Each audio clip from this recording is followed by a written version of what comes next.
ਸਿਆਣਪਣ ਸਿੱਖੋ ਮਾੜਾ ਟਾਈਮ ਕੱਢਣਾ, ਹਾਰਡ ਵਰਕਿੰਗ ਵਾਲਾ ਰੂਟ ਨਹੀਂ ਉਹ ਛੱਡਣਾ। ਜਾਣਦਾ ਏ ਜੱਗ ਕੋਈ ਘੜੀ ਹੋਈ ਗੱਲ ਨਾ, ਅੱਖਾਂ ਬੰਦ ਕਰਕੇ ਮੁਸੀਬਤਾਂ ਦੇ ਹੱਲ ਨਾ। ਕੰਮ ਕਰੋ ਸੋਚਾਂ ਛੱਡੋ ਆਸ ਰੱਖੋ ਪ੍ਰੋਵਾਈਡਰ ਤੇ, ਰੋਟੀ ਉਹ ਵੀ ਖਾਂਦਾ ਜਿਹੜਾ ਪਿਆ ਏ ਡਿਵਾਈਡਰ ਤੇ। ਹੌਲੀ ਹੌਲੀ ਹਾਸਲ ਮੁਕਾਮ ਹੁੰਦਾ ਆ, ਹੌਲੀ ਹੌਲੀ ਮਿਹਨਤਾਂ ਨਾਲ ਨਾਮ ਹੁੰਦਾ ਆ।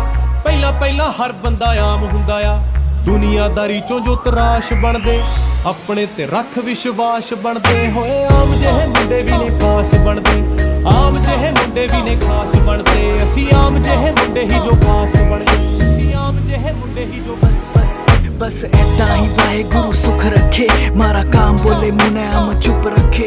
वही यार सारे बैठे जी वैगन में, जो साथ मेरे घूमे थे स्कूटर ते। बस ऐसा ही वाहेगुरु सुख रखे,